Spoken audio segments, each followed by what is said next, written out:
Pete Hegseth thought he could coast through this hearing with the usual talking points, but Gil Cisneros wasn't having it.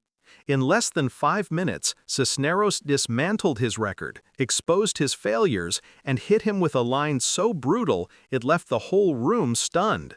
This wasn't just politics as usual. It was a veteran calling out a Trump loyalist for putting power over principle, and the takedown was unforgettable. I recognize the gentleman from California, Mr. Cisneros. Thank you, Mr. Chairman. Mr. Secretary, so many topics to cover.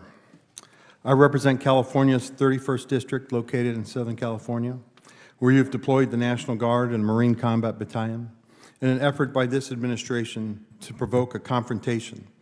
God only knows for what reason. As my colleague from Tennessee mentioned, the military has been activated before by the president, but let's tell the whole story. President Johnson federalized the troops after the governor of Alabama activated them to keep black students out of the University of Alabama. President Johnson did it so the students could attend the university. He did it for the right reason. He corrected a wrong. California did not ask the president for help, and the presence of the military is an effort by this administration to intimidate and incite fear and violence amongst its citizens. You failed at ensuring basic operational security by sharing classified data over an unclassified network. This was blatant, lazy, and put service members' lives at risk. And knowing that your office is a SCIF, I hope you are not bringing in your devices, your personal cell phone, or even your work phone, because that's not supposed to be in there either, right, your cell phone, into your office to send these signal chat texts. Your blatant lack of basic OPSEC would have gotten you forced you to resign from any other administration. You're requiring 8% cuts across all services, not to save the taxpayers money, but to fund President Trump's pet projects. You talk about quality of life for our service members, but yet you take $1 billion away from the Army that was meant to improve their barracks and their living. You said that money waste, but we don't know that yet because we haven't seen a budget. If the president has projects he wants funding for, you need to come before this body and provide reasoning, not just shift money around.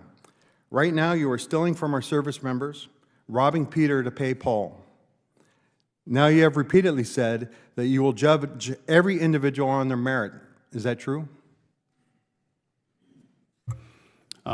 Unlike the previous administration, You will yes, judge we are focusing simple yes on, or no.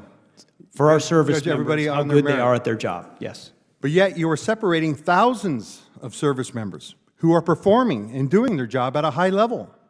They are being separated not based on merit. You know, some of them have been recommended for early promotion and have gotten awards and are doing a great job, but you are separating for no other reason, and frankly, I think you just don't like them. And you are classifying many of them as a national security threat, which is simply not true. You asked the Secretary of the Navy to change the name of the ship, because Harvey Milk didn't meet your definition of warrior ethos. If a Korean War veteran and a Navy diver who gave his life for standing up for his beliefs doesn't meet your definition, I don't know what will. You keep talking about recruiting, but let's face the facts here, right? Recruiting started improving before President Trump even came into office, and the reason that changed was because of the investment that was put into recruiting. Now, I was at the Pentagon at the time, and I know how much we invested in it, and I know how much of the services. And when you take away that investment, you're going to get exactly what happened in President Trump's first administration. In 2019, we had this same recruiting crisis that, back in 2019 when he was president the first time. You continue to attack diversity, but I have always said diversity is about creating opportunity.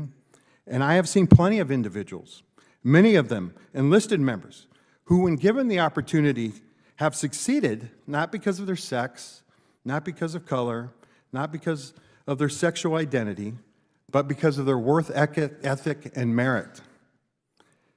Mr. Secretary, when using your definition of DEI, I think there's only one individual at the Pentagon right now who got his job based on that merit, and that is you, and you got it because of sucking up to your boss. And with that, I yield back. Gentleman yields back. Chair. What makes this exchange between Gil Cisneros and Pete Hegseth so striking is that it breaks the mold of how congressional hearings usually go.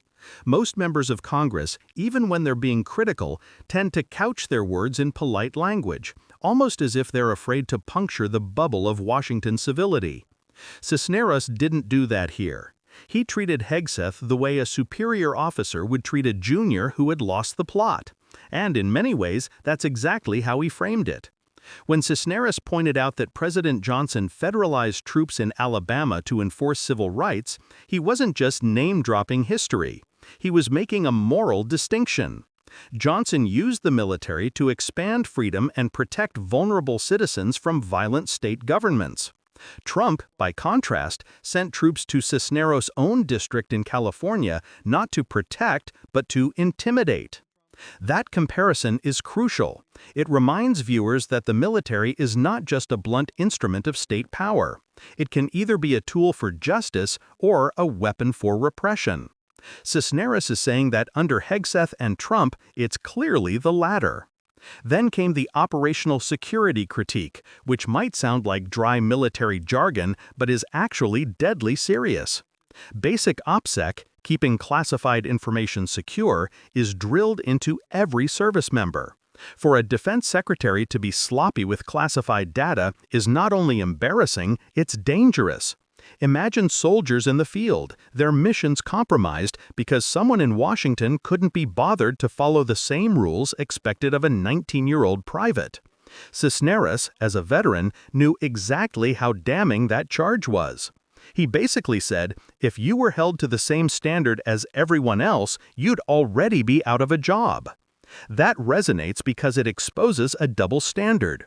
One set of rules for ordinary troops, another for the politically connected.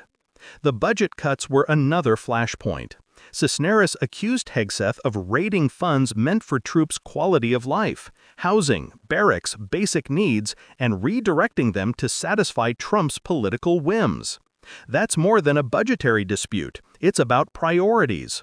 Do we invest in the well-being of the people who serve, or do we strip them of resources so the president can claim a political victory? Cisneros painted Hegseth as someone willing to rob his own troops in order to please the commander-in-chief.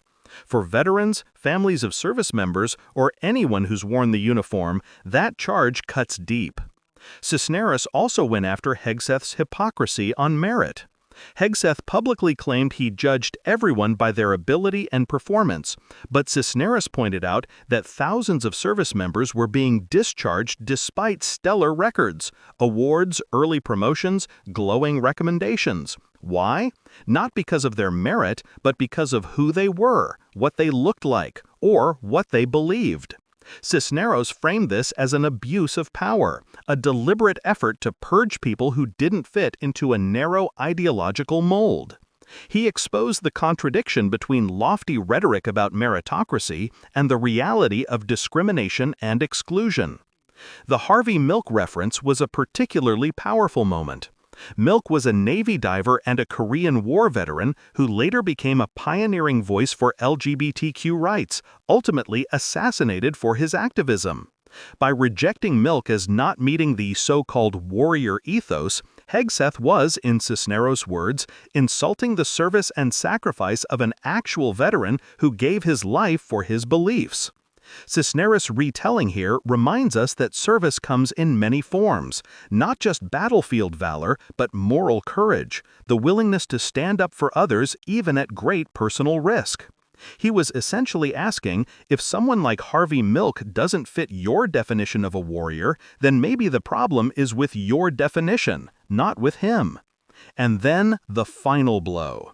Cisneros accused Hegseth of being the only person in the Pentagon who got his job based on merit, but only if you define merit as groveling to Donald Trump. That was more than just an insult. It was an unmasking. Cisneros was telling the country that Hegseth didn't earn his position through competence, leadership, or sacrifice.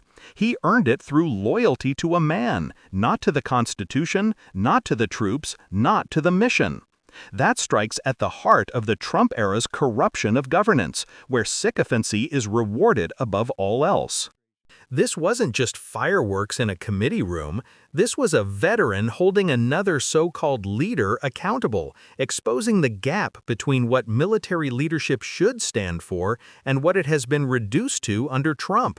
And in doing so, Cisneros gave viewers a framework. History matters, standards matter, merit matters, and integrity matters.